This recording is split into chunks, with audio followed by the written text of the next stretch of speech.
And then I can still see a big, almost empty apartment in Brussels, with only a woman in it, often in her robe, a woman who has just lost her husband. It's funny, but I don't picture this woman outside, although she does sometimes go out. She walks down the street, she waits for the tramway.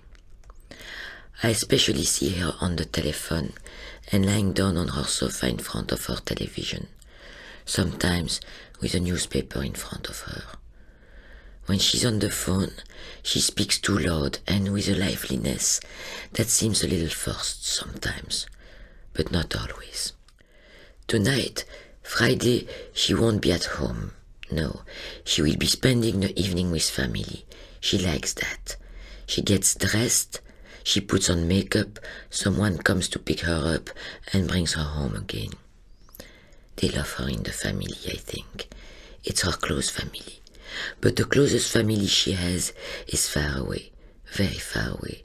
So she stays in touch with them, but only by phone. It's not the same, of course, as being picked up in the car, being kissed, seeing a woman, her cousin, smiling at her and saying, "So, how are you?" And her children too, her cousin's children, and a man, her cousin's husband, talking kindly to her and with humor. He's so good humor, this man, in fact, that she wonders sometimes if it's humor or not. But since she knows he's a good humor man, she takes it for humor and she laughs with all her heart and kisses everyone, and it feels good in her bones. Sometimes someone even remembers something about her husband, often something amusing. Her husband was someone who was amusing in his own way. Yes, not always, but sometimes.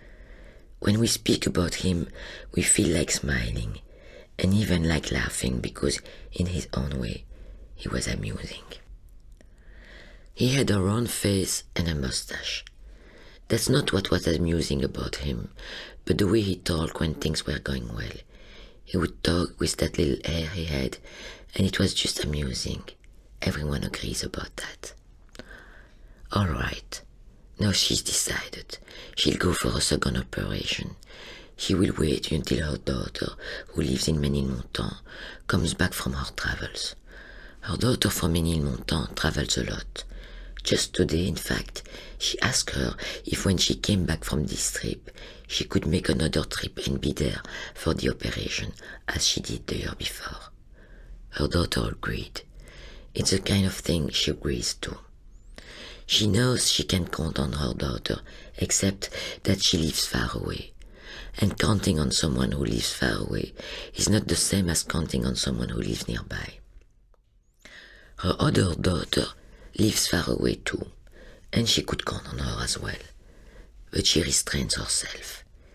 If she didn't restrain herself, she would ask for more, especially on the telephone. Her two daughters would do for her, but she restrains herself. They have their lives, everyone does. Especially when you are far away, and even when you are nearby. Except when you are nearby, you can feel it on the telephone. And when you say to each other, "See you soon," sometimes you do see each other soon. You can say, "See you soon" on the telephone to those who are far away, but you know you won't see each other soon. And sometimes those who are far away, you don't call them anymore, or almost never, even when it's close family. For example, she never called one of her cousins who live far away near the sea with her daughter. She already has enough to do calling her two daughters who live far away, and also sometimes her sister who is far away. Sometimes her husband's sisters who are also far away, but only if it's serious and necessary. Only her daughter from Ménilmontant calls a cousin who lives far away. She also goes to visit on her trips, and when she comes back she has news. It's also close family that lives far away. But thanks to her daughter from Ménilmontant, she knows what's going on with the cousins. And it's a kind of contact, and with what's going on there, she'd rather not think about it anyway. If she thinks about it, she starts thinking about everything that she doesn't let herself think about. She's very good at not letting herself think about what she doesn't want to think about. At least, she's trying to be good at it. She's trying, and it's so tiring. That's why she's always so tired. If she had to start thinking about everything she's thinking about, she'd be so full of thoughts that she wouldn't even be able to watch television or even make phone calls. She'd be so busy thinking. She absolutely wants to stay in touch, and the telephone is a good way to stay in touch, and therefore far away from all those thoughts that would keep her from talking on the telephone with any liveliness. But on the telephone, her daughter needs to talk about these two other women, the cousin who live by the sea, and that makes her think.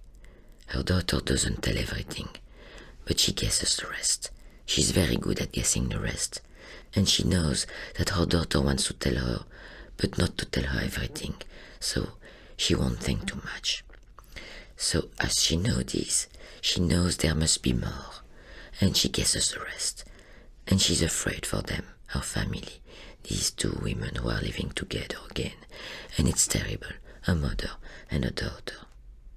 Sometimes on the phone her daughter says, "I have to go now, because I have to make something to eat." There again, she guesses the rest. But this rest, she enjoys guessing. She knows she will imagine what her daughter will make to eat. And that way at least, she knows her daughter's eating and not dying of hunger there, in Ménilmontant. She knows she will imagine that her daughter will make to eat, and that way, at least, she knows her daughter's eating and not dying of hunger there in Ménilmontant, and so that gives her an appetite too.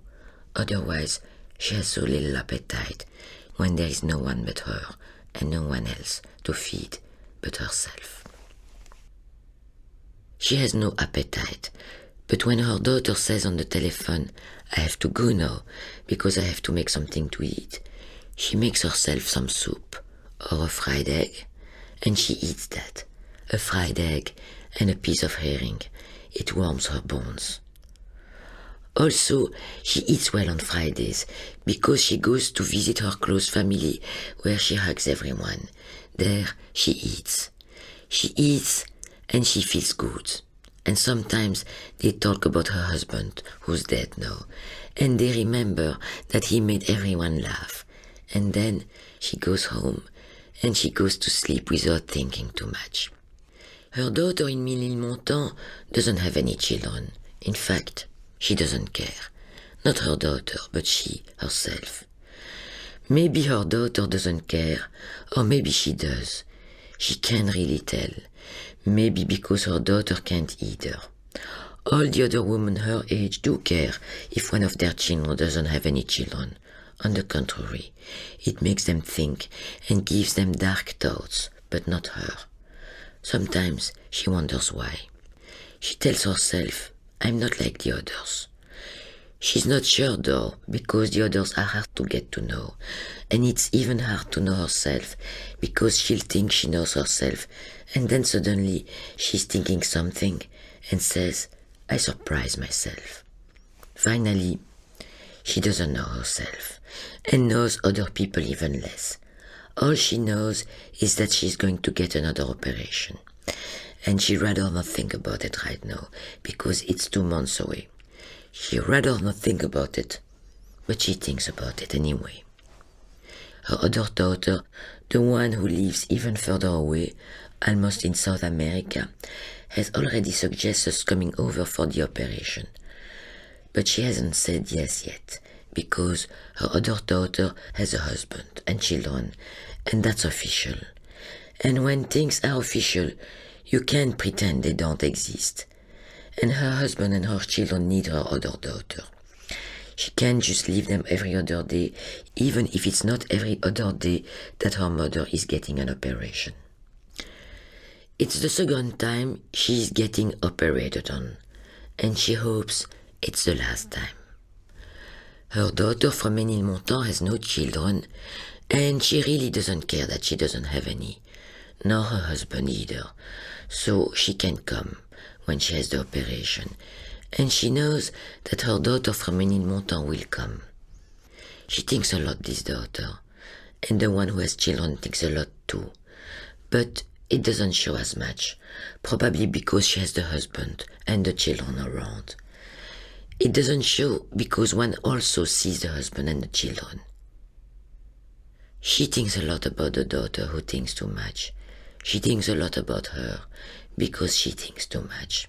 It worries her, especially when her daughter starts talking too much and her words come straight out of those thoughts. She starts talking too much and too fast. That comes from thoughts that are racing so fast that it's not even a thought anymore. And afterwards, she doesn't feel well at all, and there is nothing to do for it but wait for it to pass and for her to think normally again. That is the way she usually thinks, because after a while, it does pass. She knows this daughter as well as one can know one of one's daughters. She's always told herself that this daughter took after her, but no, she tells herself that this daughter is more like her husband who died, and she thinks that maybe since he died, she reminds her of him more. She whistles silently, the way he did. She does that a lot when she's walking down the street with her hands crossed behind her back like her husband. She forgets to talk and she whistles silently like her husband, and the hands behind the back are like her husband too. She thinks a lot about her husband's hands, and she thinks about her daughter's hands. Her daughter thinks about the close family who live by the sea in a hot country. She has also been to this hot country to see her sister and her cousin, and she has even seen an old uncle there who is dead now, and she never would have thought that she would ever see him again, because the last time she saw him, she was only 8 years old, and it was before she came to Belgium, and he didn't come, he stayed in Poland. She likes the heat, but her husband, who had such a white skin, didn't like it as much as she, otherwise she would certainly have moved there with her husband and her 2 daughters. Her cousin who lives down there, and who she doesn't call anymore, can't stand the heat either, and yet he does live down there in that heat by the sea. She lives there with her daughter, and it's hard for her, being with a daughter who screams and makes scenes in cafes and in bakeries and in other places as well. It's hard for her cousin, and when she thinks about it, she'd rather not think about it. And when she sometimes speaks of it with her daughters or with another cousin from Belgium, the one who never married, and one can understand why, they wonder how that could happen, and no one understands it. And everyone sighs, and even if one understands something, one doesn't say so, and in the end, that's even worse. And they try to remember when it started, and each one remembers something different, but they all agree that it's terrible. And then they talk about doctors who can't do anything, and that the mother has tried everything, and it still hasn't done any good. And then they talk about her husband's sister, but that was different finally. They tried everything for her husband's sister too, and still, in the end, nothing helped. And one tells oneself that she never had the will to leave, while her cousin's daughter does, at least. One hopes so, but that's what you tell yourself. And besides, they repeat it often, and so do believe it. But in any case, it is a tragedy. When you think about all of that, you think that's a tragedy, and that's it. But that's not it. That's not all that you think. Like day follows night, you also think of the old mother of the cousin who is in a home for old people. And that's terrible too anyway. The cousin's old mother is also close family, but she's so old that she hardly remembers them. Sometimes she goes to see her cousin's old mother. Besides, She's her aunt, the sister of her mother, who had 3 sisters. She doesn't like to go to see her aunt, because afterwards she thinks, and it's all she can do, to put herself to bed. But it's close family, and you don't just leave your close family without going to see them.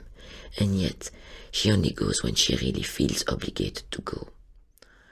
Her aunt is so old, no one in her family ever believed that this old aunt would live to be so old.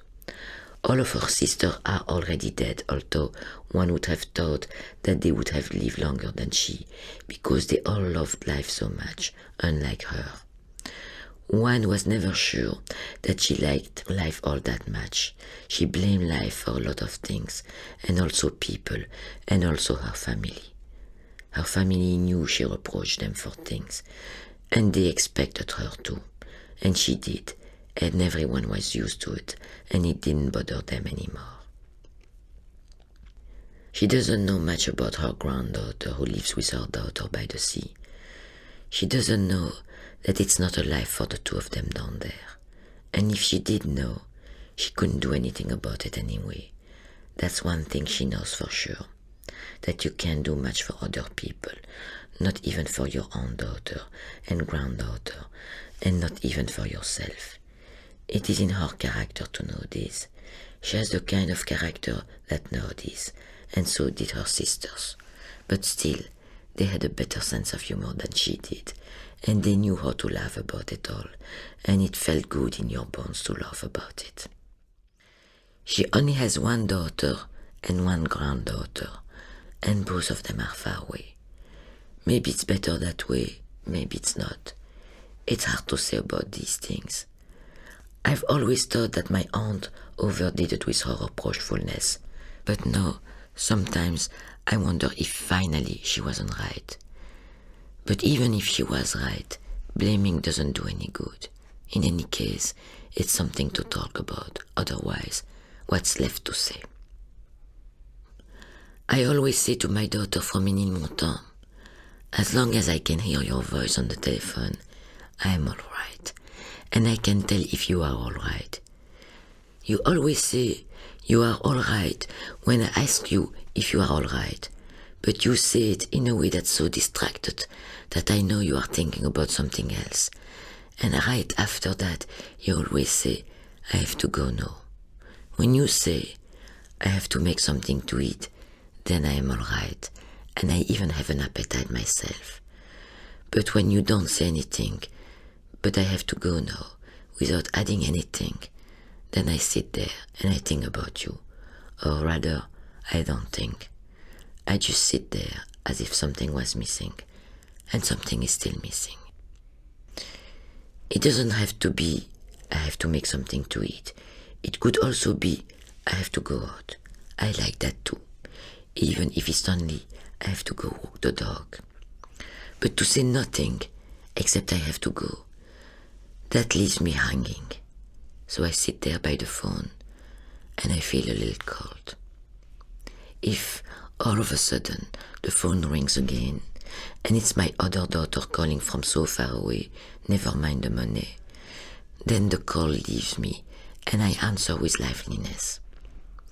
My other daughter can tell right away that I was cold, and she asks me right away, what's the matter? And is something the matter? I answer her, and it's true now that I'm fine, and she are wrong, no doubt, because of the long distance. And also I was just yawning, and that's why she thought I didn't sound right. You yawn. Are you tired? No. I just felt like yawning. I love yawning. It does me so much good, almost as much as laughing. Then I ask, how are the children and the husband, and what are they doing, and are they going on the beach for the weekend?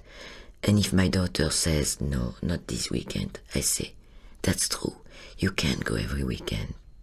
And so we talk like this, and the coldness of the missing phrase completely disappears. And she gives her husband the phone, and he says, hello, how are you? Big hug. And the 2 children get on, and don't say much, but they say something. And I ask them questions about school, and everything's fine. And we say goodbye and big hug and kisses and see you soon on the telephone. See you soon. And I hang up and the cold is gone and I get dressed and put on my makeup and go catch a tram to visit a friend. I often take the tram, but sometimes they come pick me up in the car. I passed my driver's test 30 years ago, but I've never driven. It was enough that my husband drove.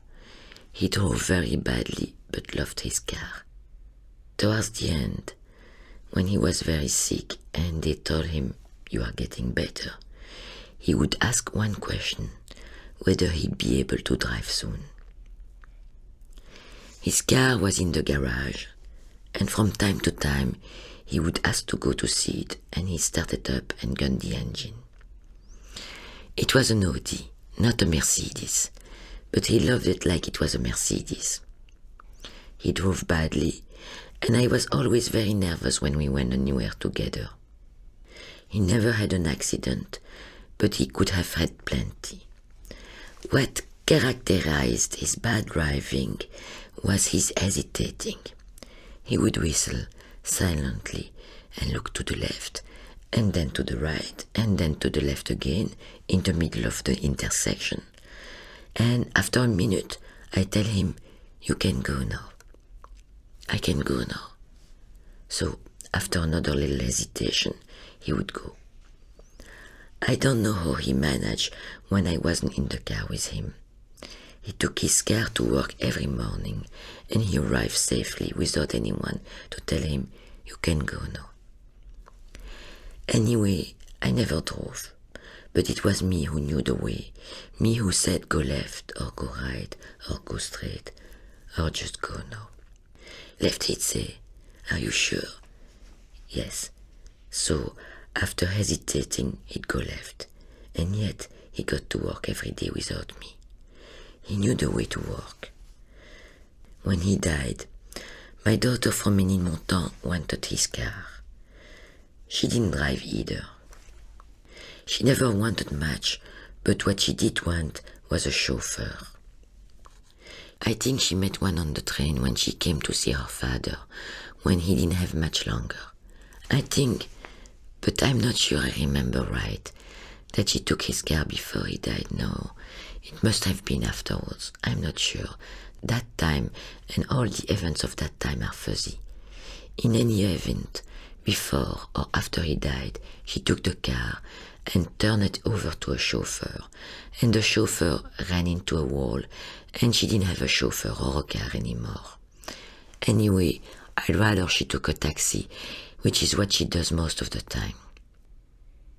My husband never could understand how a girl from Ménilmontant without a husband or children would know how to drive. A girl who did as she pleased. The other one with the husband and the children knows how to drive and even has her own car.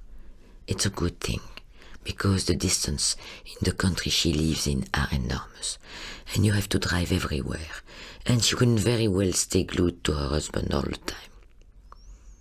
Not only that, but she already knew how to drive before she had any children or her husband, and before she lived far away, when she was still at home, when she was still here. She knew what she wanted, and she was a good driver, much better than her father, my husband, and maybe she took after me, who doesn't drive, but who could have, and who could have done a lot of other things that I never did. And sometimes I ask myself why, but that's how it is. And no, I don't do anything, and even less than when my husband was alive. When he was alive, he was there, and I was there with him. We were called Monsieur et Madame Untel. Now, everyone knows that he's not there anymore, and his car either. It's in the pond or somewhere. My daughter from Ménilmontant said there wasn't any car anymore, and it was better not to talk about the car. And I didn't talk about it like she asked, this car that he always asked about and whether he could still drive it.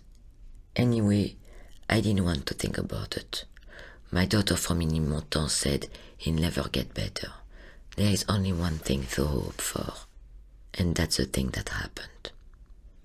And even if you were expecting it, you didn't expect it, neither me nor my daughters.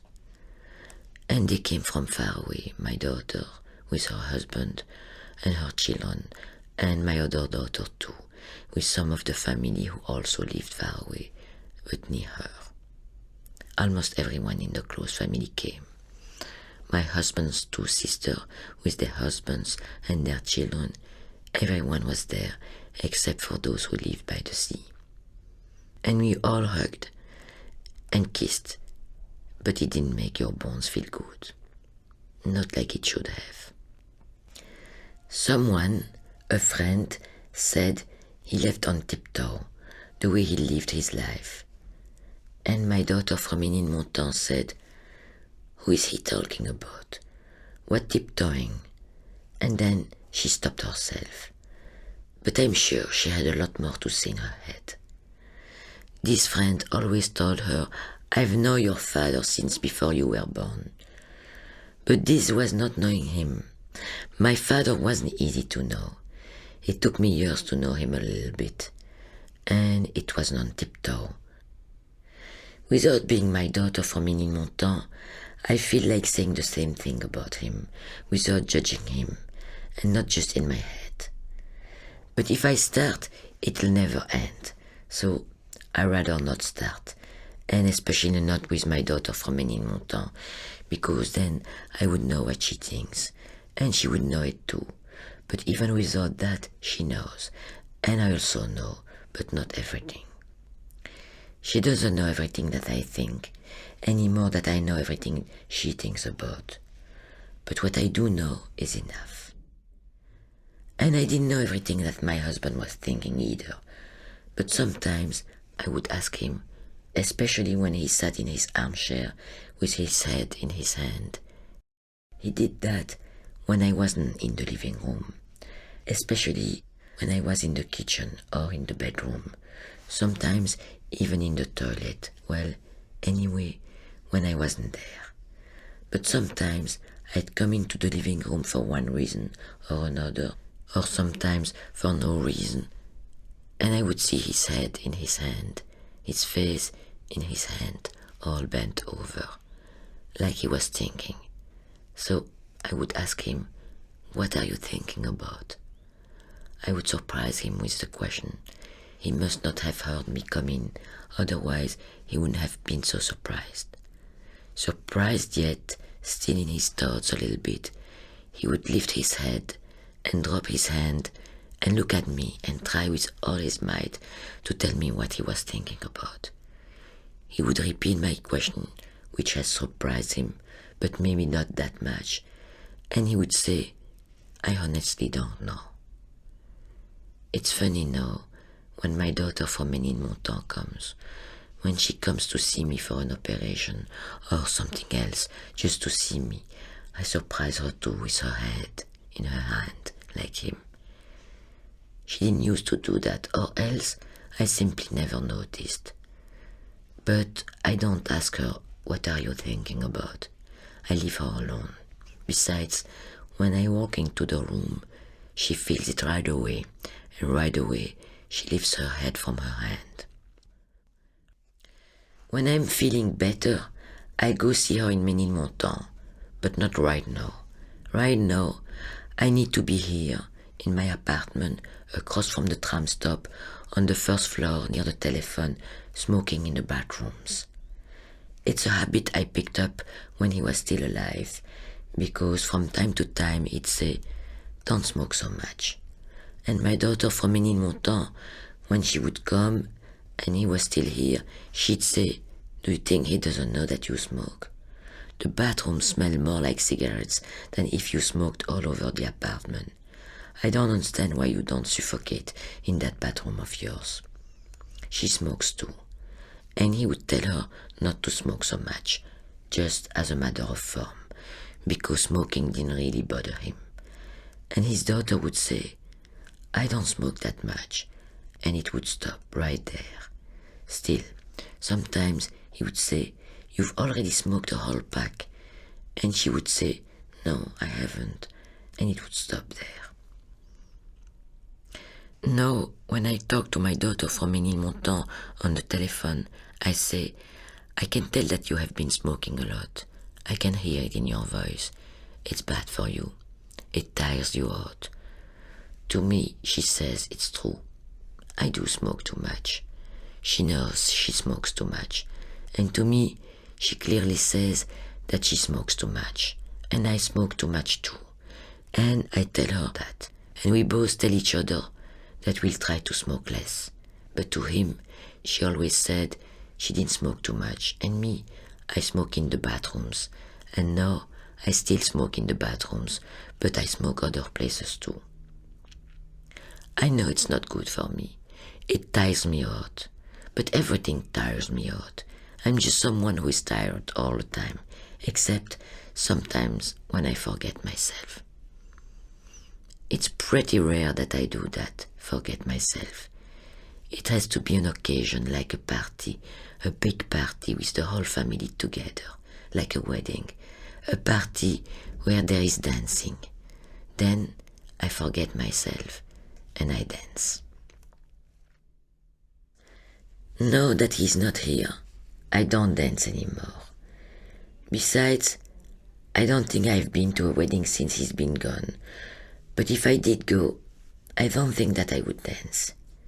Yet, at weddings, I was not only dancing with him all the time, I was also dancing with others.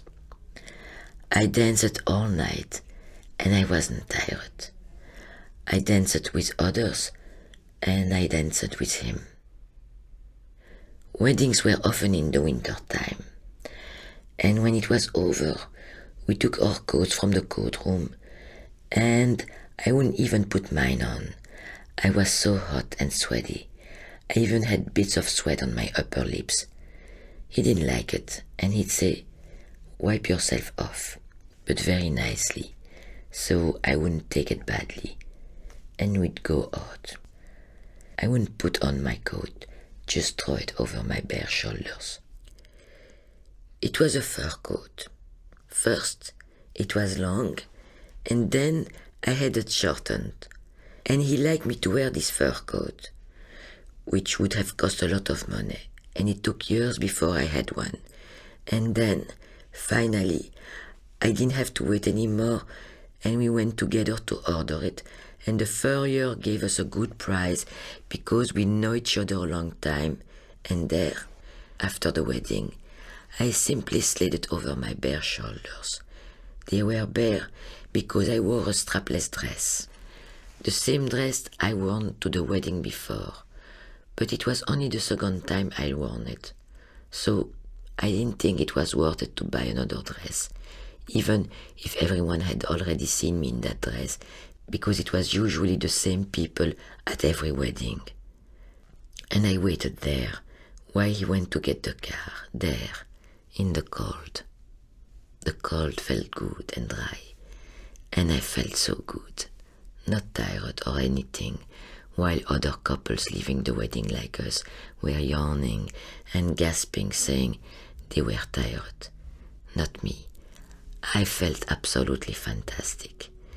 My daughter is like me, the one from Ménilmontant, and the other one, they both love to dance. The other daughter, no one is surprised that she likes to dance. That's her style. But my daughter from Ménilmontant, no one thinks she dresses very well, and yet she's choosy about her clothes. But they are not the kind of clothes that people who go to Jewish weddings like. I think they must be clothes that people she knows there in the city where she lives like. In any case, she doesn't dress up, and she almost never wears any makeup like those who go to weddings like too, except when she goes to weddings because she knows it makes her father happy, and she doesn't want to make him ashamed. Besides, she also dances with him, and when she dances with him, she smiles at him and tells him things, and he looks happy, and not at all thoughtful with his little mustache. Usually, it's her that asks him, and sometimes it's him, but not as often. And when they part, when they go to sit back down at the round table with the close family, at least those who were able to come, they look pleased with themselves. These are the things I think about when I have good thoughts. But when we talk about things like this, and it's not often, because it's not often that my two daughters are both with me at the same time, it's a good talk, because right away, after a moment of silence, while we look around at each other and smile, or even cry sometimes, we hug each other and we feel together, and we feel like close family. And there is nothing closer than family. And so, I feel the need to say, it's so rare we are all three together like this. And it's so good for us. I can't help saying it, even though I know that my daughters wish I wouldn't. I can tell they rather I didn't say it, because even though they say yes, it is, or you are right, I notice that they look a little distracted. But sometimes, when the three of us are together, we don't talk about that. Sometimes we don't talk at all. We just each think, and not always about that. Time like this, we say, it's really too bad about the car, because with one of us being able to drive, we could go someplace else, and that would be a distraction. So my daughter, who can drive, says, maybe we can take a cab and go somewhere. Then we all start thinking about the car that's no longer there, and about the accident, and how he loved his car. But the phone rings, and it's the husband, and the two children, and we turn the sound down on the television because we can't hear anything, and we are already feeling better. And we ask about their news, and the husband asks, and what are you doing today? And is the weather nice? So we'll talk about the bad weather, except today it's nice. So the husband says, don't stay in the house, go out and catch a cab, go someplace, and that way the time will pass and we end up going out, and in the taxi everyone is in a good mood. We talk about the dog that was left behind in Ménilmontant, and we laugh about the dog's name, which in our language means filthy, and that he deserves his name. And what a funny idea to give a dog like that a name like that. Finally, we get out of the cab. We walk in town and visit Claude's family, the ones I go eat with on Friday nights. And we hug and are happy, and decide to go to a restaurant to try and wake up my appetite. And we don't care about the money. We go to a good Italian restaurant or El Chinese, and we feel good sitting down at the table. And I have a little appetite, and my daughters watch me eat and tell me that I must eat, and that I have lost too much weight, and that I'm just skin and bones, and it doesn't suit me. And when we finish the main course, and I've had a nice tender steak pizzaiola, otherwise with my teeth I wouldn't be able to eat steak at all, and a steak because it gives me strength and it does me good, one of my daughters says, have some dessert. But they both know that I don't like sweets, and I don't really like them. I especially like spicy things, and everyone says he loved desserts so much, and he ate them even though we told him he couldn't because of his diabetes, and he'd say, just for once, with a smile, because he knew it wouldn't be just once. The sweeter it was, the more he liked it, and he was right in the end, because it wasn't that killed him, but something else. And he loved sweets so much, it was unbelievable. Sunday, we would often invite people over, so he would go to the pastry shop with the car and bring back cakes, delicious cake he would say, and everyone would have to take a piece, and him too, he would take one.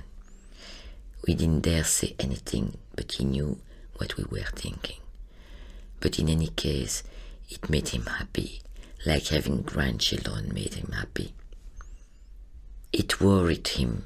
He did care that his daughter from Ménilmontant has neither husband nor children. That's how he was. It worried him. He wouldn't say anything to her about it, but it did worry him tremendously, and he didn't understand. He thought there must be something wrong, and he put his head in his hand about it.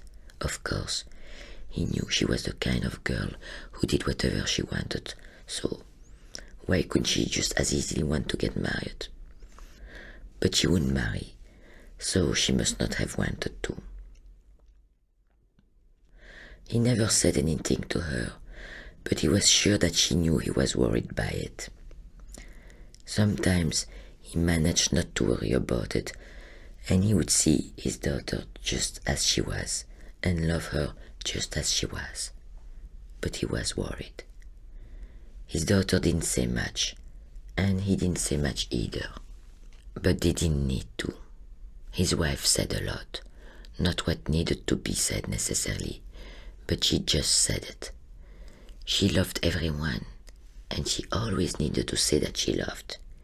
He recognized this need in her, so he never said, "You've told me already," but he'd said yes, and then he would become a bit vague. She was never vague, really. On the contrary, when she said many times about the same people that she loved them so much, she'd end up adding that they also loved her. Then she would pass on to other things. Or she would sit on the couch to watch TV, or she would propose a cup of coffee. It was one or the other, or most often one after the other. When finally he did get grandchildren, he was very happy. They were the children of his daughter, who was married and knew how to drive. She and her husband also had an incredible number of shoes, and that bothered him. He couldn't understand why one would buy so many pairs of shoes. He thought it was wasteful. The number of his daughter's husband's shirts also bothered him. He also had a certain number of shirts, but a reasonable number. Like his son-in-law, his daughter's husband, he changed clothes every day. He liked that, the feeling of a clean shirt on his body every day. Sometimes he changes his suit, sometimes not. He would often buy himself 2 suits at a time when they were on sale, and 2 pairs of shoes at a time, but then he wouldn't buy anything for a long time. When his daughter from Ménilmontant would come, he looked to see how she was dressed, and if her hair was combed. But if he thought her hair was too wild, he tried not to show it, because that would have come between them, and that he couldn't stand it anymore. But he also couldn't stand if her hair was messy. So, if she was going out, he used that as an excuse to say, "Comb your hair before you go out." She'd do it because she couldn't stand to have a problem with hair come between them either. So, with her hair combed, she'd sit on his lap. That was the last years. Before the last years, she never would have combed her hair for him, nor sat on his lap, because she didn't feel that close to him anyway, and she couldn't imagine that she ever would, and she never imagined that what happened would happen.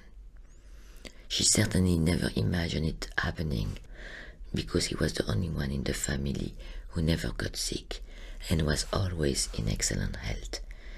Everyone else in the family was always down with something, a cold or flu or something. Never him, and certainly not the flu. He just had a little sugar in his blood, and that was a family thing from his mother's side. But one day he went to a doctor who didn't find any sugar in his blood, but then another doctor did later by chance. So for whole months he was able to eat desserts without anyone getting upset. Aside from that, he was always in excellent health, except that every night he fell asleep in his chair in front of the television, which either meant that the programs put him to sleep or else he was tired. But afterwards he would wake up and it was like he had seen the show or the movie. But anyway, even if he was more and more forgetful and his memory was going and that made him nervous, he'd still suddenly remember that he'd already seen the movie on TV or some other movie. But anyway, he'd already seen it. I'd already seen it too, but I didn't mind seeing it a second time while he slept. He slept in that armchair and all was well even after he got sick. Because when he was asleep, it was like before he got sick, except that before he got sick, he fell asleep because he was tired from working all day. But when he was sick, he hadn't been working all day. On the contrary. Still, he got up and put on a suit and a clean shirt and shaved. Sometimes he needed help. He didn't mind being helped. He didn't like to make a scene. But he would have preferred dressing himself and combing his own hair. I didn't like dressing him, but I did like combing his hair, because I used to do it before he was sick also. Sometimes I just smooth it with my hand, but usually I use a comb very gently. During this time, he hardly made anyone laugh anymore, and the family would come, and sometimes some of the close family could make him smile, and his daughter from Monton would sit on his lap and stroke his face and tell him to pick up his right leg when he walked, and he would. And everyone was happy and said he was getting better. And without even being asked, the cousin who picks me up in the car on Friday nights would say, "Soon you'll be able to drive your car."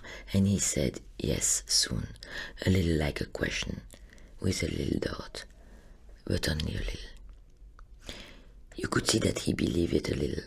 You could see it in his eyes. That didn't last though. After a while, everyone would leave because everyone lived somewhere else and everyone had their own life.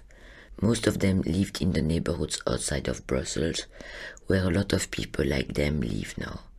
A lot of people who came to Brussels and who had lived in not so great neighborhoods are gone now, like the sister of my old aunt who are no longer here. My old aunt is still there though, living in a home for old people. She does not live in a nice neighborhood, and the others, when they were still alive, they didn't live in a nice neighborhood because it was too late for them to move. In this nice new neighborhood, people live in nice buildings with garages and basements on 3 streets and elevators.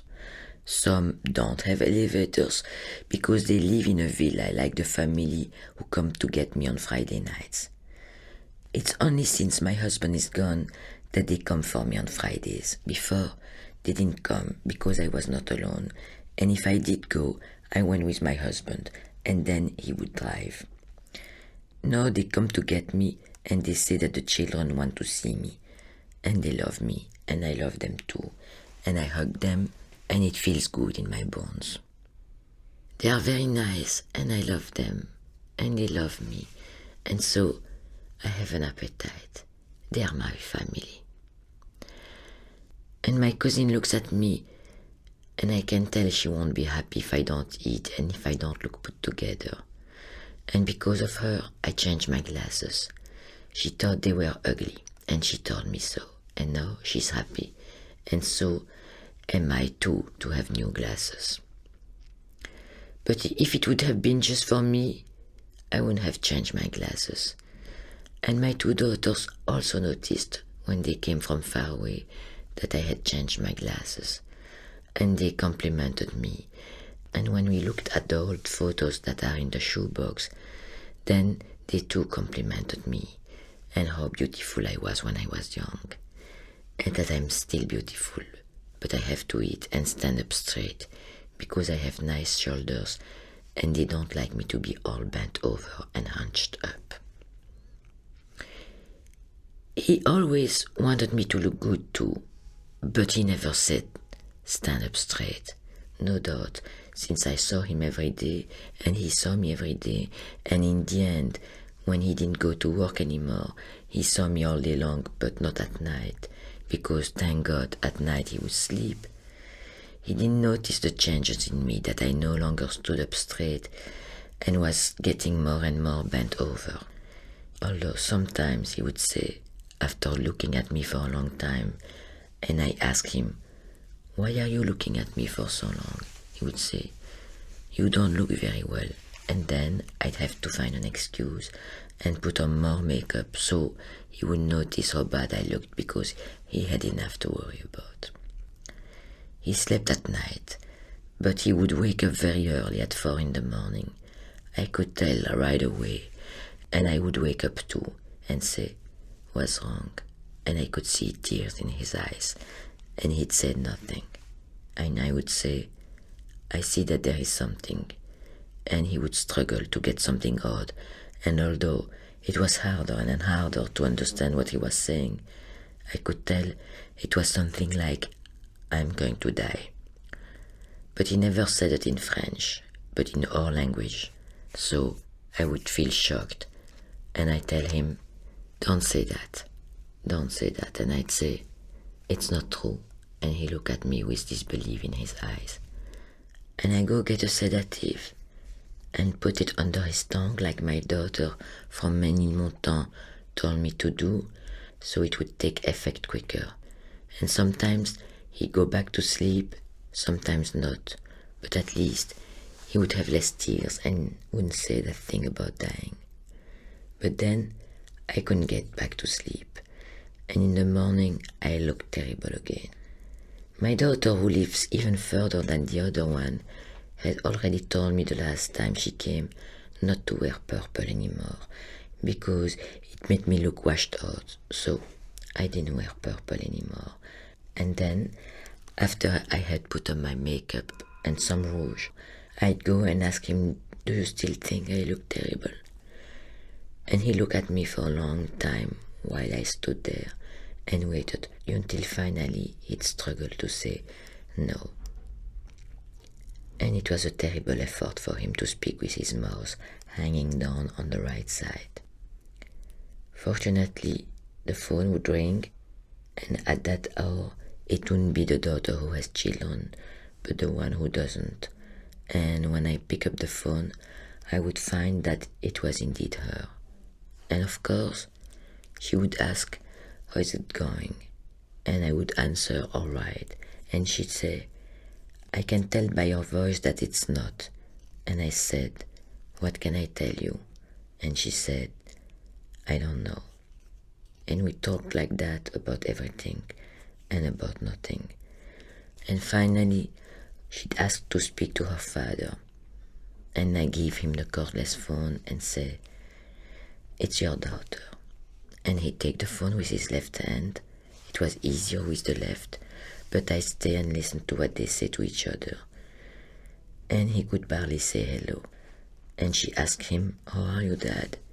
And he put himself together to say, "Fine." And she said, "You're talking better today, sounding lively, almost like me when I answer the phone." And then she tells him 2 or 3 things about herself and how her work is going better and that she's making some money this time. And she gives him figures in dollars. And finally, she tells him that she's coming to see him the next day, she doesn't know what time, or that she'll call him at the same time tomorrow. And they hang up. And I start making something to eat, hoping that he eat and not leave everything, because I couldn't stand it when he left everything untouched on his plate. He'd push all the food into a corner of the plate and end up eating nothing. That I couldn't stand. I'd say, "How are you going to get better if you don't eat?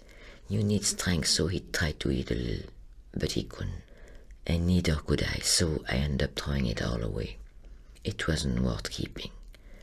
Then he'd get up, I'd have to help him a little, and he walked to his armchair, dragging his right leg. Sometimes he'd stop on the way there and look at himself in the mirror, look at his mouth and his lips that hung on one side, and he'd shake his head. I liked afternoons better than mornings because then we'd get visitors and I'd make coffee and serve cakes and everyone talk, but it went too fast for him and he said nothing. But sometimes someone would ask him a question and close family would dare to say, "No, answer me. You have to practice talking." And sometimes he would try and then someone would say, "You see, you can when you want to." And once in a while he would laugh and repeat slowly, "When I want to, I can." And someone would say, "Well, that's how it is. And when is your daughter coming?" And I would answer, "Soon, maybe tomorrow." And someone would say to him, "You have to practice before she comes. You don't want to sit there saying nothing when your daughter is here." And he'd say no. And the afternoon would end and he'd be tired of all the noise because he participated very little in the conversation. And after a while, he couldn't follow it at all. When there were only 2 visitors, it was better, especially men from the close family, like the husband of one of his sisters, for instance. With him, he'd manage to laugh, and when he laughed, I'd relax.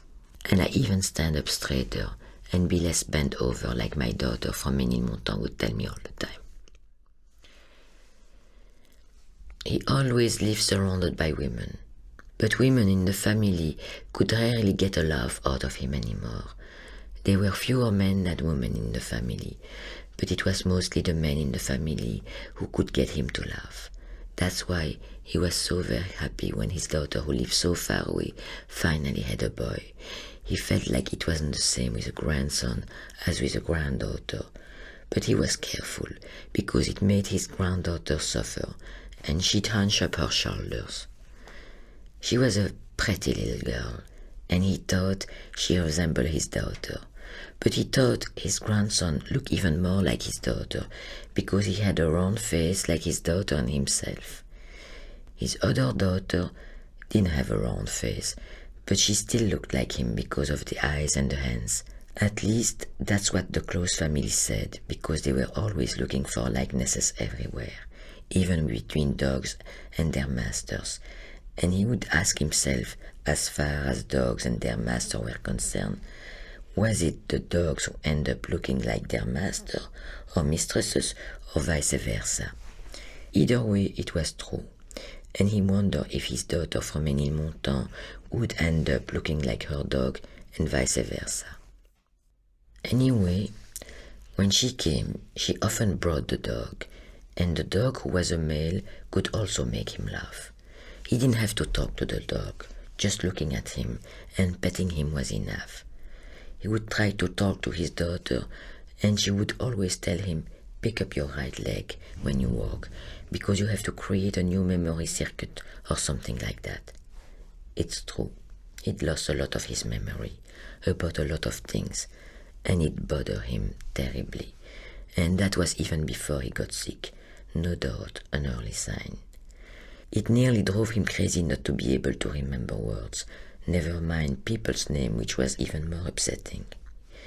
When he couldn't find a word, a simple word, that he had said thousands of times, and he had to call me to help him find it, and that took forever because often I really didn't know what he was talking about, and he would try so hard.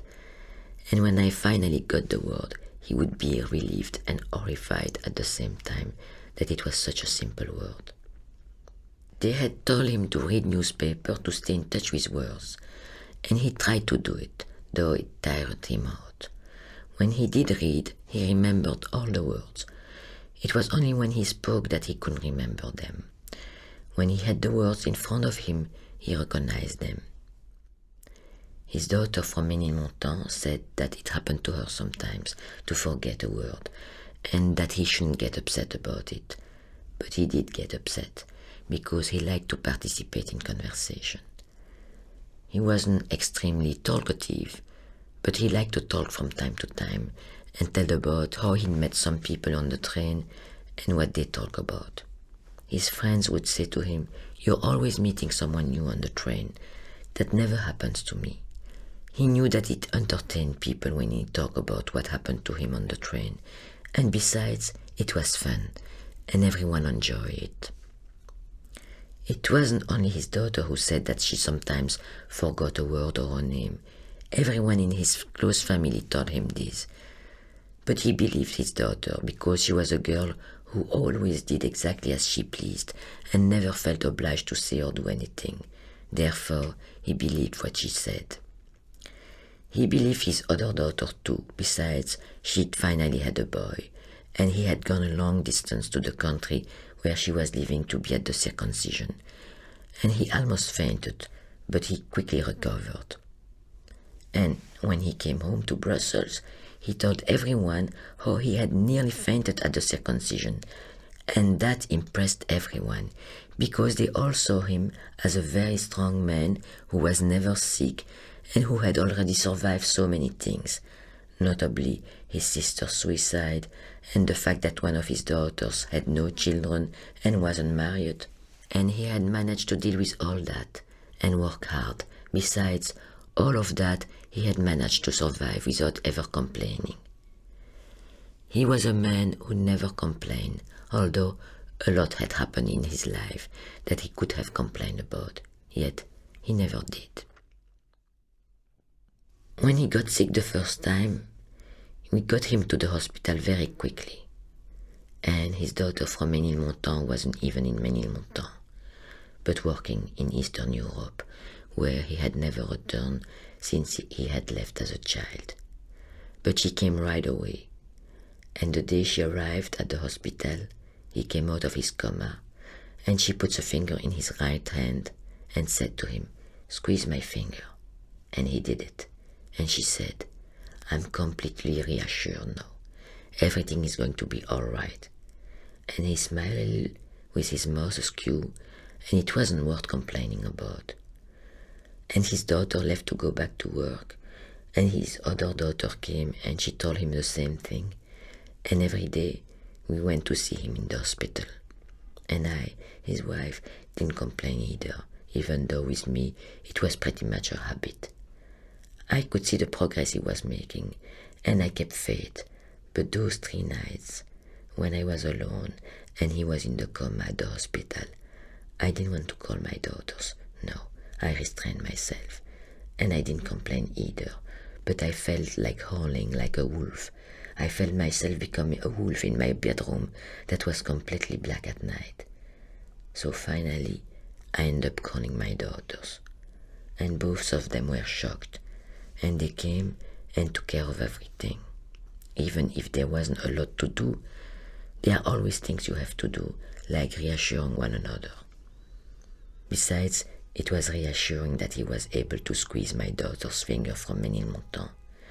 And every day we tried the experiment again. His mouth still drooped, but his hand squeezed. The whole close family came, and also close friends who almost all now live in our neighborhood. At this time, his car was still in the garage. His daughter from Ménilmontant hadn't taken it yet, while his daughter who could drive and who had come from far away and who still had jet lag took it out, and we went to the hospital in the car. That way we didn't have to take a cab, because before my daughter who knows how to drive came, that's what we did, and so we felt even more like we were going to the hospital, because we had to give the address to the cab driver, and we didn't even have to give him the address. We just said the name of the hospital, and everyone knew where it was. And often the cab driver would screech off like it was an emergency, and this time, between the house and the hospital became an ordeal. I don't know why. So I concentrated on the meter and the road, and every day the price was different. We would stay at the hospital for hours, and it tired him.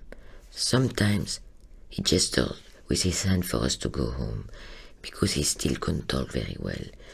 But we had hope, and we had a reason to hope, because his mouth didn't droop as much as in the beginning. And when he started talking again, I thought I'd have a heart attack. I was so happy, and I screamed, "See, you can talk." And he smiled a little. He started to talk again. He talked a little slower than usual, but he said things. That he didn't like the hospital food, so we brought him food from home, salmon and good bread, not dry bread like at the hospital, and sometimes he ate. You couldn't say he ate a lot, but something anyway. We told him he had to eat, and he'd say, "What for?" That was his kind of humor.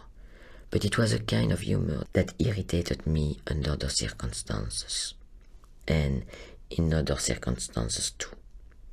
Even at home, he was difficult about food, and every day I tried to make something he liked, but it was rare that he really liked it.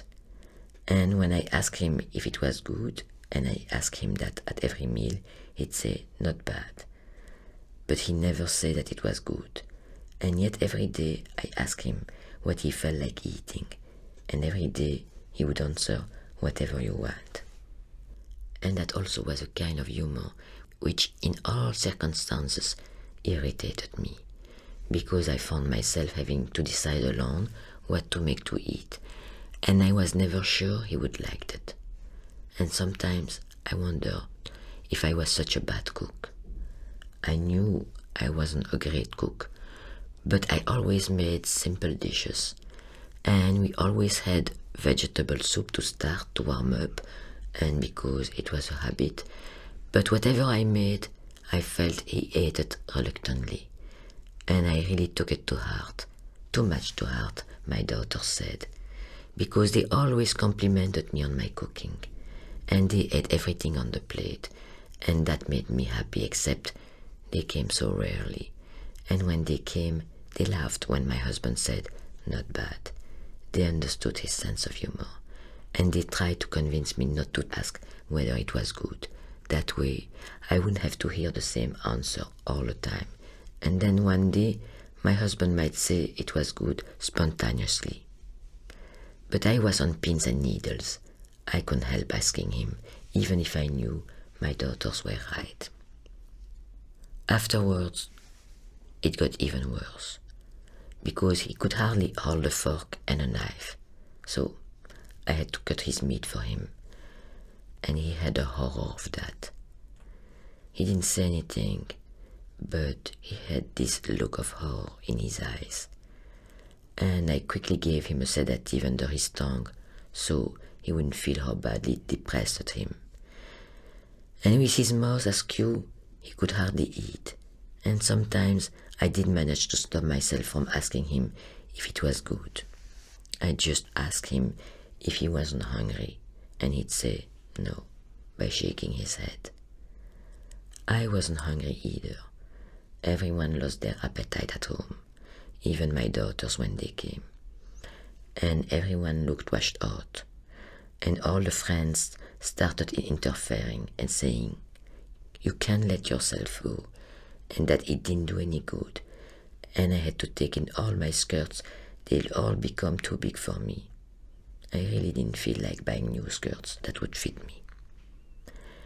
And he got thinner too, but as he was always cold, he always wore a sweater under his suit vest, so you couldn't see how his suit had become too big, and he tightened his belt more.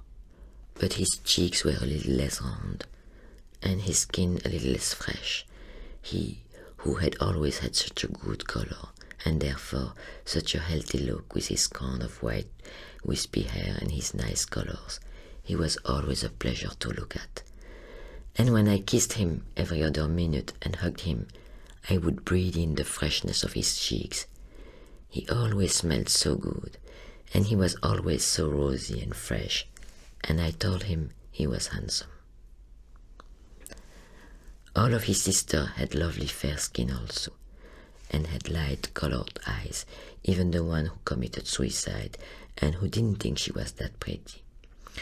And all his sisters adored him because he was their brother, their big brother, and they only had one, and he was always like a father to them, and he was always there when they needed him, because all of his sisters had at one time or another sister and girl problems. One of them left for America with her husband, and sometimes She missed her brother so much there that she would come back for months at a time to get her sanity back and stay at her brother's, and she brought her children with her, and we squeezed in and stayed together for months, and I liked that. I loved my husband's sister like they were my own sister, and I like it when we squeezed in, and we had no money, but we managed. He hated not having money. He struggled to have more, and I struggled with him, and then someone had to stay home to take care of my oldest daughter, because at the time the other wasn't born. A young girl came from the country. Later, I found out that the young girl had locked my daughter in the closet when she went to town, and also she ate raw steak with her hands, but it wasn't too serious. Later, I also found out that she took her to church.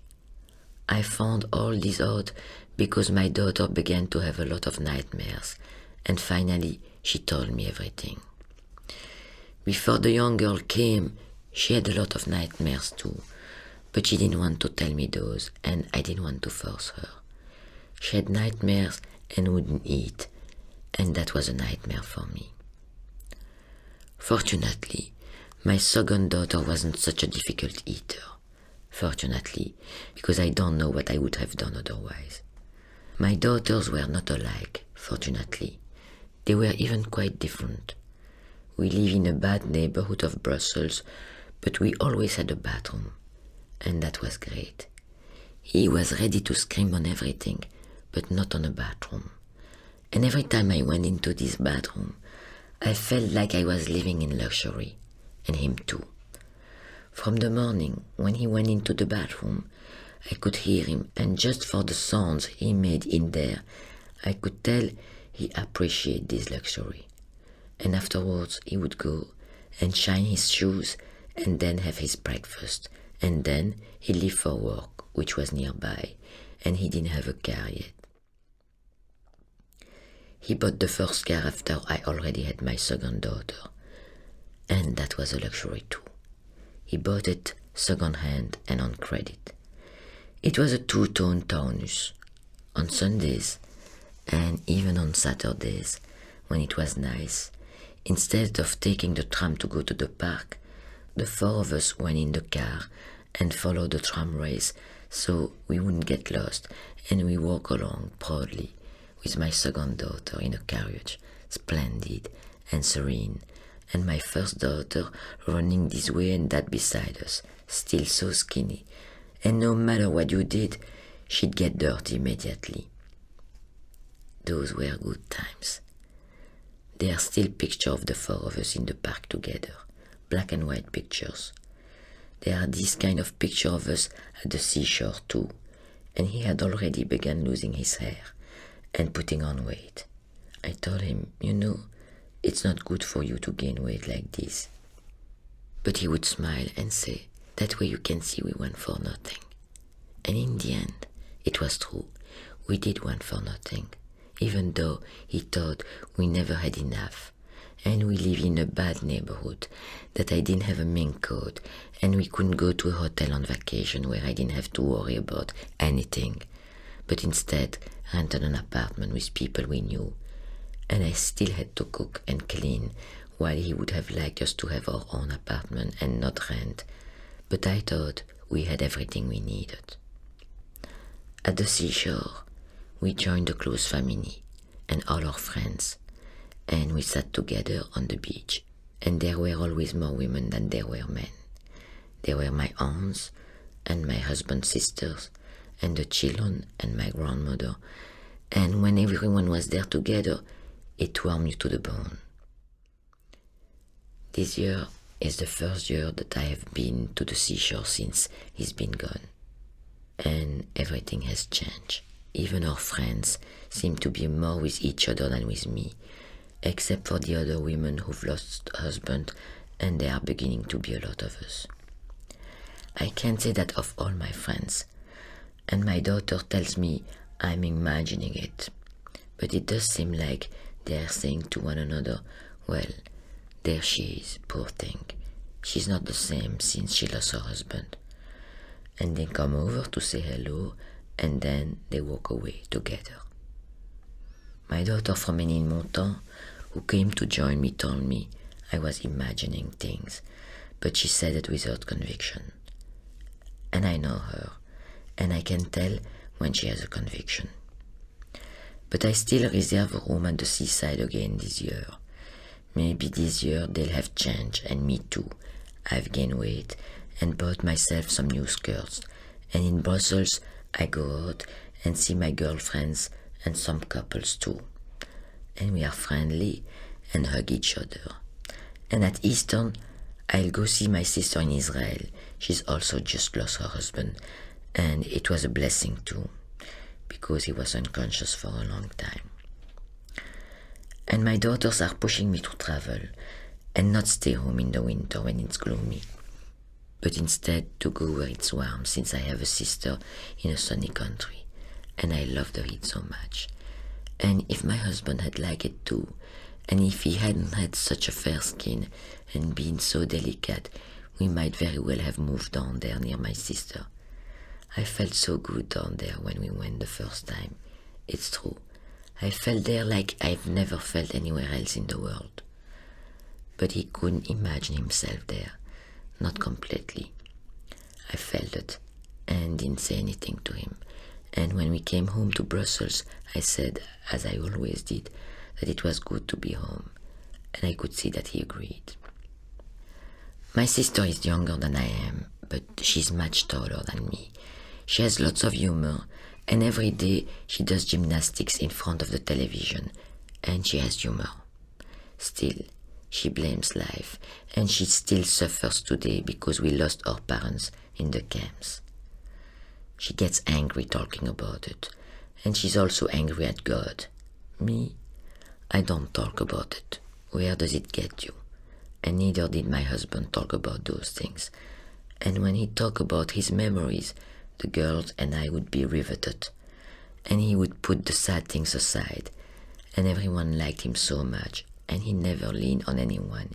Even when we had terrible money problems, he never borrowed. But except for when she's angry, my sister has an enormous sense of humor.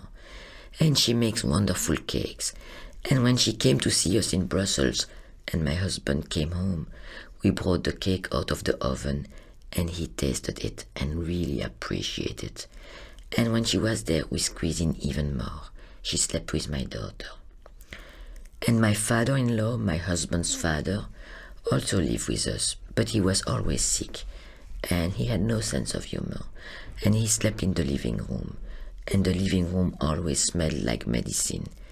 And he died when he was 68. And my husband, when he was 68, remembered that his father died at that age. And he said, my father was already dead at this age. And I would say to him, but that's another generation. They died younger. And he was a man who was always in bad health. And you are never sick. And you certainly don't look your age. And I didn't either at the time look my age. And I was 9 years younger than him, and everyone said, you look so young.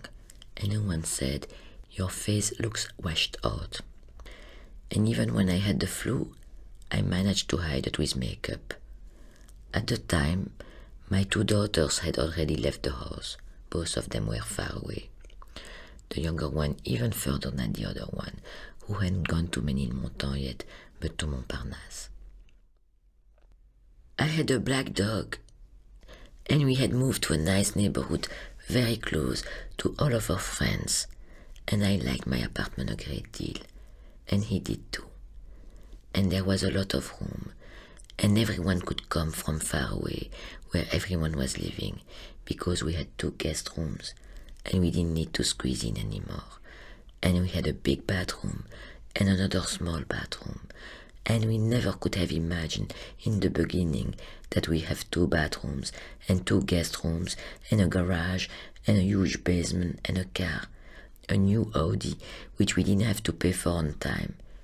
And my husband would go to auction to buy paintings, and either I went with him, but I always worried about spending too much money, and if anything ever happened, we wouldn't have enough.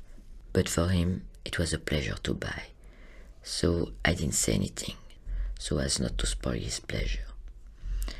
But it was a little spoil anyway, because even if I didn't say anything, he could sense my fear and even my reticence. So he'd say, "Come on, let's go." Then I blamed myself. So the next time he said, "Let's go to an auction to see if there are any nice paintings," I would say, "I had something to do." And he would go alone. And he would bring back a painting. And he always thought he had found a bargain. And when of our daughters came, he would take on that air of his, a special little air full of humor. And he'd say, "Haven't you noticed something different in the house?" And right away, one or the other would say, "That is a new painting." And he'd get up and start turning on all the lights so she could see it better and give her opinion of it. And she, one or the other or both of them, they would look at it carefully and they would say, "What a beautiful painting this time, you have really gotten a bargain. And it's very beautiful, and the frame too, and it changes the whole apartment." And then he'd get his little air about him again and say, "Guess how much I paid for it?" And he finished by telling how much. And everyone agreed that he'd got a bargain. I knew that my daughters, it wasn't really what they liked in paintings, and I think they may have even thought them rather awful. But they couldn't quite bring themselves to say that they were awful paintings, not even to me, and for him it had become his passion.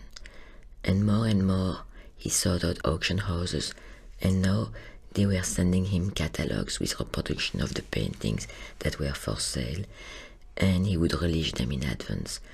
And I would tremble because I knew that we had almost nothing saved, and he was going to work all week again and make almost no money.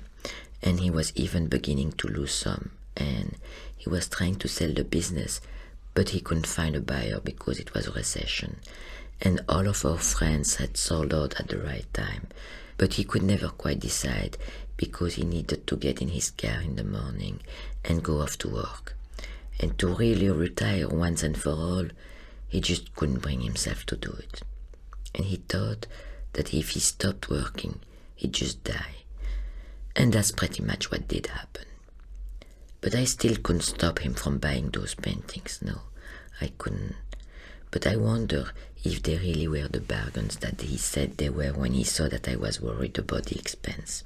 And he said, "We can always resell them and make a profit." And I would say, "Do you just think we'll make a profit, or will we definitively make a profit?" It depended on the day and on my fear. And my daughters told me, "Don't be afraid, what can happen?" Later, when he got sick, he couldn't go to the auction anymore. And that's what happened. And I wanted the best for him, that he should get the best care. And that's what happened. And of course, I had been right to be afraid. But my daughters and him too, when he was well, they always said, "You worry too much.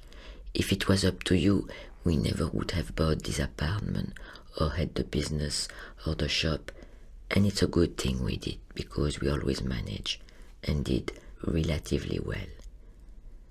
It's true, we did do well, relatively speaking, except that something did happen, and it was exactly what I was afraid of, and it was the worst thing that could have happened.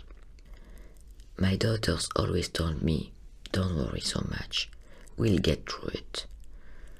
But when it happened, we didn't get through it. On the contrary, it sang us. And when he got sick, we thought we'd get through it.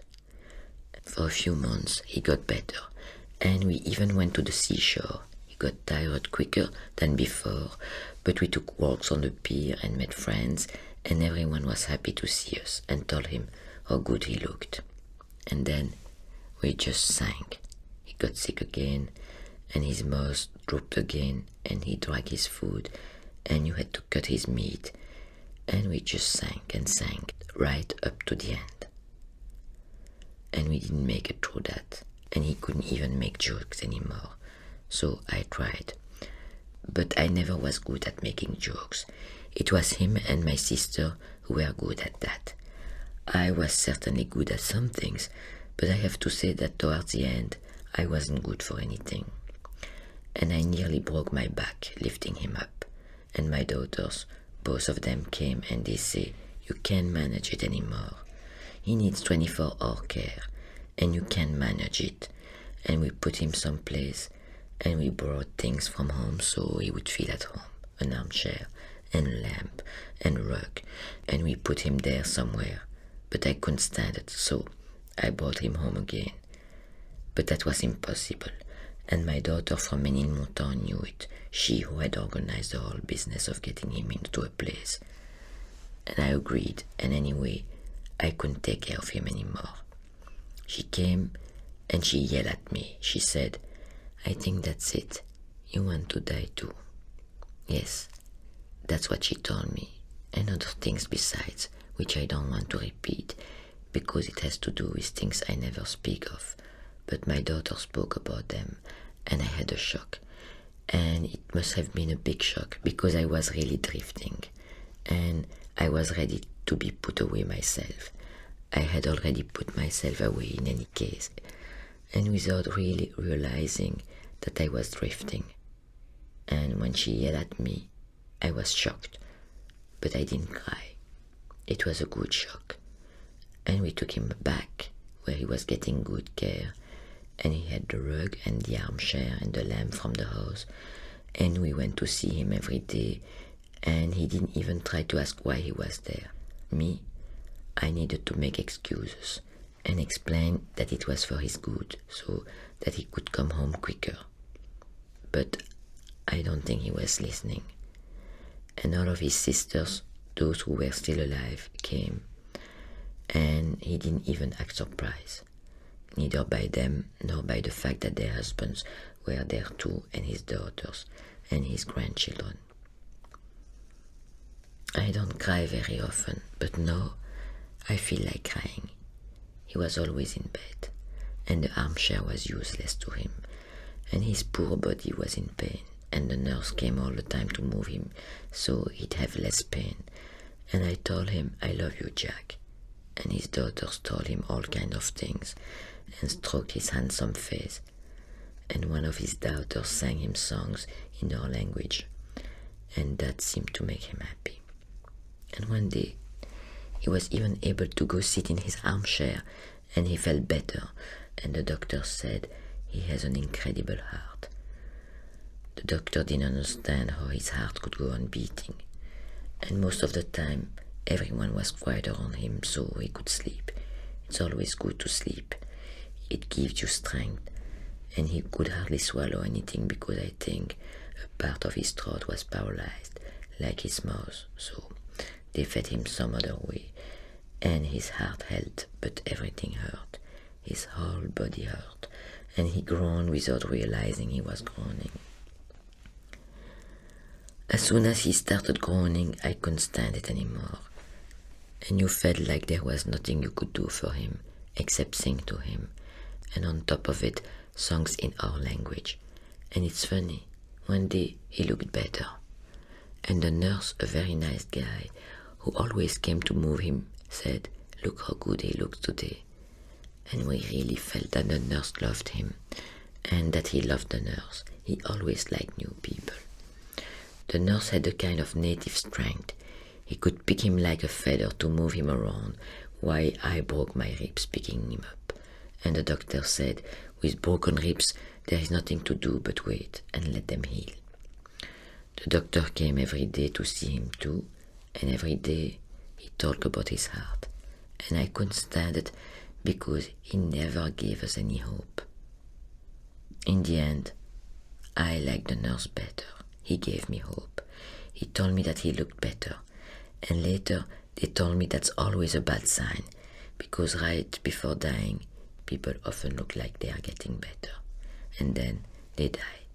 But I didn't know that at the time, and fortunately, no one thought to tell me. Not the sisters, not my daughters, not the sister's husband, not the friends. At night, we left, and everyone came to sleep at the house, and the husband of the sister from America couldn't get to sleep because of the jet lag. So he talked all night to my oldest daughter, and I think that it did them good. And it did me good to feel like the house was alive. And they talked about before when he was young, and the three sisters, when all three of them were alive, and about my husband's father, and about his mother. In the morning, as soon as we got up, someone would call over there to talk to the nurse. We couldn't admit to each other exactly why we called, but everyone knew, and each one, when he or she came out of a bedroom or one of the bathrooms, each one asked, "Have you called yet?" "Yes." "And everything's fine." "Good." And we look at each other, and it's not that we were hungry, but we ate something anyway. At the very least, we drank coffee. And I had to make coffee 2 or 3 times every morning because there were so many of us, and still others came who had slept somewhere else and wanted coffee, and also asked if I had called, and what did the nurse say. And if they didn't come over, they telephoned. And when the phone rang, I never knew if it was the others calling to say they were coming or not, or whether it was over there calling. So, at every ring, everyone jumped, and the days went by, and my older daughter had to go back in Paris to finish her job, and she said she'd come back in 2 days, and she also told her father, and I don't know if he understood, and that was what he was waiting for, or if he was unhappy that she left. At any rate, that morning I didn't have to call, because they called me first from over there. And it was better that way. And we didn't have coffee, and we called Paris, and it was better that way. And in Paris it was sunny and hot, and not in Brussels. And how cold it was, but not too cold. And she was coming, and too bad about the work. She'd do it later, and it would be all right. And it was all right in Brussels too. And everything was all right. And a friend would drive her, and he'd be careful. And no, it wouldn't be better to take the train, although in general it was better. It was a good train, Paris-Brussels, especially in first class. But this time, no, not even in first class. And that this friend had a nice car with soft seats, and that was already something, all that softness. And his voice was soft too. And maybe the voice of the people on the train wouldn't be like that. And she didn't feel like having people sitting across from her. And on the train, it wasn't always easy to avoid that. But in the car, you always could, and there was just the sky in front of you. And the sky was big and restful, with this band of clouds and no noise in the car. And then nightfall, and the friend who understood what had happened because it had happened to him too, and there was nothing to explain, and just the softness of the seats and the gentleness of his driving and going forward into the night. And there was no need to go on about it, and he didn't say it's better this way or ask how old, because they always ask you how old, as if that explained everything. And we didn't talk about him, but not on purpose. We smoked a lot, we stopped to buy a coffee or some Belgian chocolate, and we remarked once again how good Belgian chocolate is. And it was both a very long and a very short ride by the time we arrived in Brussels. And in general, the Paris-Brussels or Brussels-Paris trip is always too long, but not this time.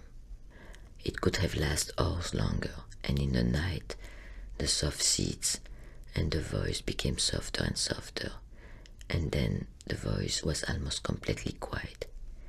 It was the silence that became soft, and we were both in our thoughts, and no one asked, "What are you thinking about?"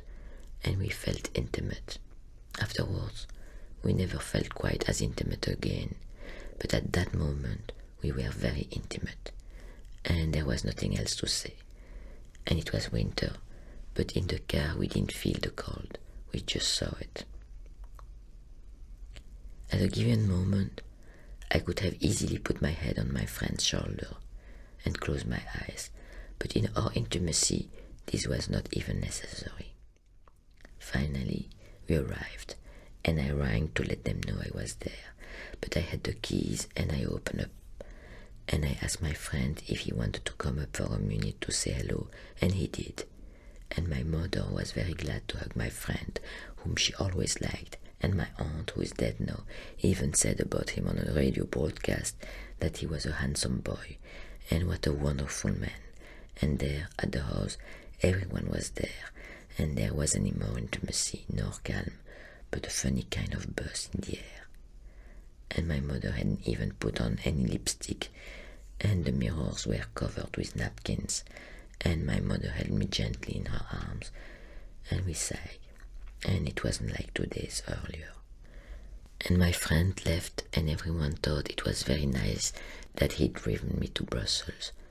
And it was a shame that he wasn't staying to eat, because they were already getting busy in the kitchen, because it was evening and we had to eat.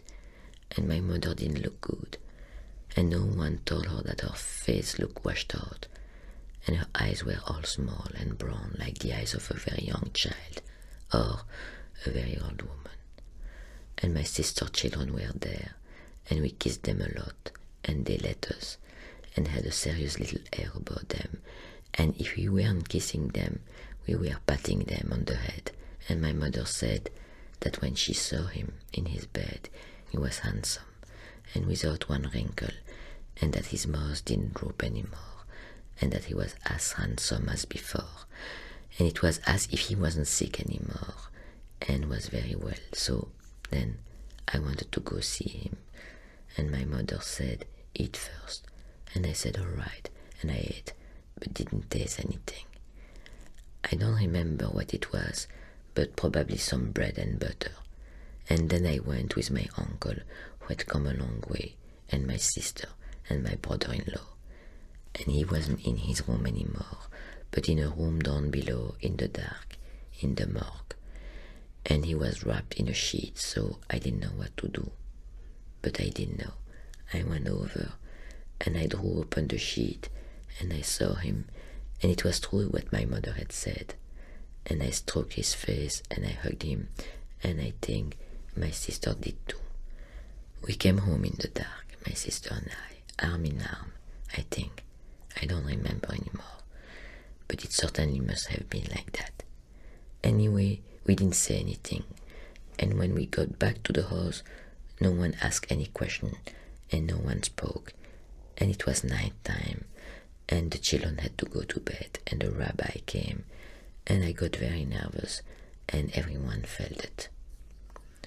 And my mother asked me to calm down, and I made an effort, but it didn't do any good. No, it didn't at all. Still, I tried. I really tried, but it didn't do any good. But finally, we had to go to bed, but no one could, and so everyone stayed up, and from time to time someone said something, and even the tram had stopped running, and no more cars went by on the avenue, and the uncle from America finally fell asleep in my father's armchair, and everyone said that's where he always slept. So in the end, everyone went to bed.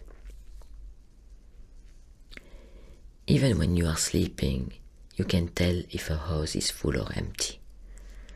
And the house stayed full for a while, and every night for a week there was a big crowd. This whole crowd ate, talked, and drank. Me and my 2 daughters sat side by side and waited. And finally the big crowd left, and the house felt full, but only with the close family that had come from all over. And at night you could feel the family. And then my daughter had to leave to work. I had a bad feeling when she left again, but I didn't say anything to her. I could see that her blue eyes were nearly white, and that it wasn't a good time to leave and go to work. But even that night in the house, she worked in the dining room on a portable computer, and I could feel her while I slept, and it worried me because I know that my oldest daughter needs a lot of sleep, otherwise she has too many thoughts, and there is nothing to stop her having them.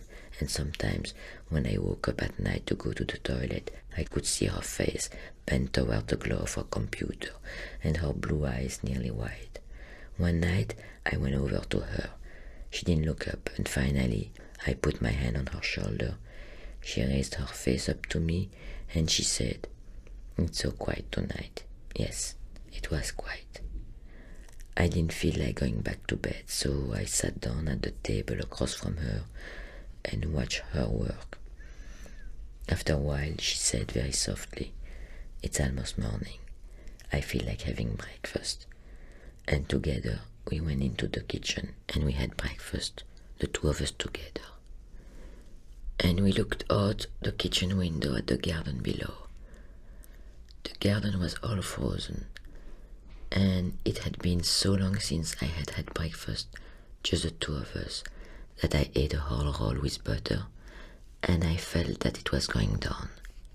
And then my daughter said, "It's true, he looked handsome," and his mouth didn't droop, and his face was relaxed. And then she said, "What are we going to do now?"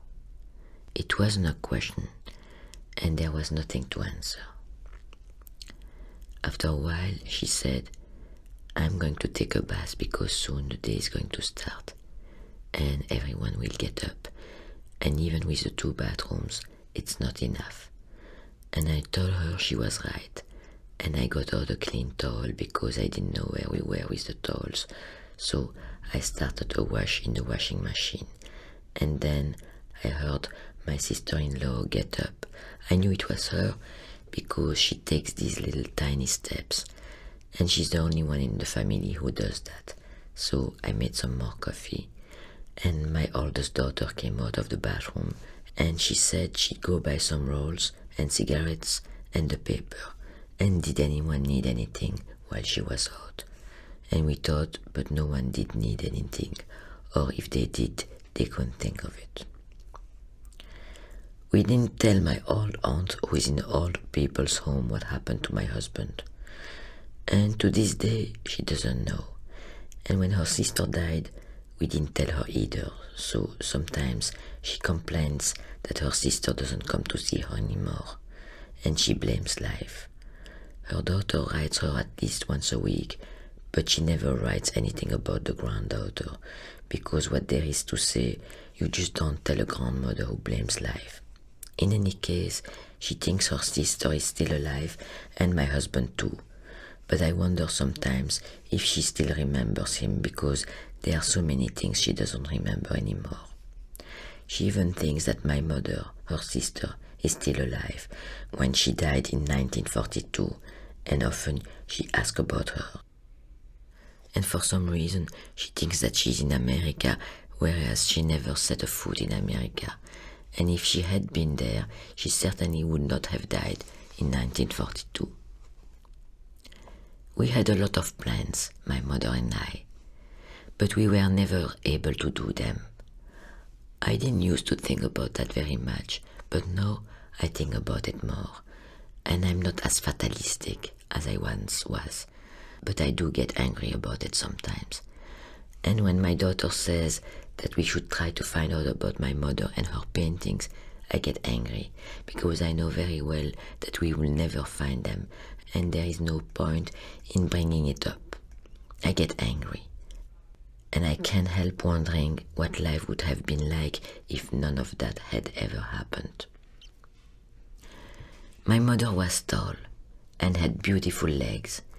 She was always very elegant, and my youngest daughter is like her, and I'm glad for that. It makes me happy. She often changes clothes twice a day, and so does her husband. Her daughter is that way too, and even her son. My husband was always a good dresser and well-groomed, and his cheeks were lovely to kiss. When I think of him, I always think about his cheeks.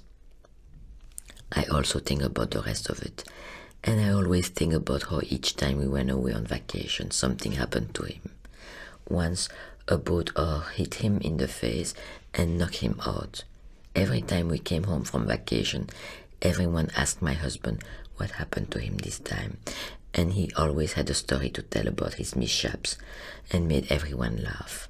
Yet, I always tried to watch out for him so nothing would happen, but something always happened anyway. I always made him wear a hat so he wouldn't get sunstroke and sunscreen on his shoulders and on his nose because he had very fair skin, but something always happened to him just the same. And my oldest daughter too. When she was little, something always happened to her on vacation. Either she got lost and friends found her miles away, or else she would fall and break her nose because she was a roughneck. Once she was digging a hole on the beach and cut her cousin's foot with a shovel, and her cousin bled and we had to take her to the emergency room. They gave me a lot of worry, the two of them, but they were small things really, little incidents that made you laugh afterwards. My youngest daughter also gave me a lot of joy, but with fewer worries. She never broke her nose, thank God. Even now, we still laugh about all that, and it does us good. There are a lot of things we laugh about now. About the dog that I bought, and also the dog that my oldest daughter and her friend have. Sometimes she comes to see me with her dog, a big dirty old mutt, and it's weird that my daughter should have a dog. I never would have thought that that girl would get a dog, but she has one, and she loves it, and takes it out 3 times a day. And every time I see this dog, I say to myself, never again. And yet, when I had a dog, I loved it terribly, to the point where I spoiled it, and I couldn't leave that dog alone for a minute. And when I did go out, he made an incredible racket, as if he were a big dog, even though he was just a miniature poodle that I would carry against my Astrakhan coat when I took the bus, and you couldn't tell the dog from the coat. I love that dog, and if I don't want one now, it's because owning a dog is slavery, and now that my husband is dead, I want to be able to go visit the family I have left, and with a dog, I wouldn't be able to. I know that you can put a dog in a cage and check it like luggage, but it's not like traveling with just a suitcase, and I'm always so nervous before a trip. I know it would even be worse with a dog. And now, I want life to be easy. And if I feel like going out, I just want to go and not worry about it. No, sometimes I go to a noon concert with a girlfriend who's also a widow, and they don't let dogs in the concert hall. Before my marriage, I also used to go to concerts, and I don't know why we almost never went after we were married. And yet, my sister-in-law played the piano, so my husband came from a musical family, but he had never learned to play because he was working by the time he was 14, and that's the way it was. But my sisters-in-law both knew how to play, and my daughter from Ménilmontant had wanted to get a piano for her niece, my youngest daughter's daughter, but she never did. And there are a lot of things we say we are going to do, but we never get around to. And in general, we are sorry afterwards. And I'm sure that my daughter is sorry about the piano, because she always talks about how she wanted to learn, and she always tells a story about how when she asked her father if she could learn to play the piano, he threw the piano out because he'd already heard enough of his sister playing, and it was always for Elise, and he was sick of it. But I don't remember this story, and I think she made it up, like the story she made up about being afraid to visit my husband's parents when my mother-in-law was still alive, because her hair hung down and she yelled a lot and made her drink chicken soup all the time. One day, she told this story in an interview, and my husband's youngest sister was terribly wounded because she adored her mother. She tells a lot of stories, and not all true, but there are some that are true, and usually these are sad stories, not funny ones. She tells the funny ones when we are all together and they come to her, and they are not always true either, but sometimes they are.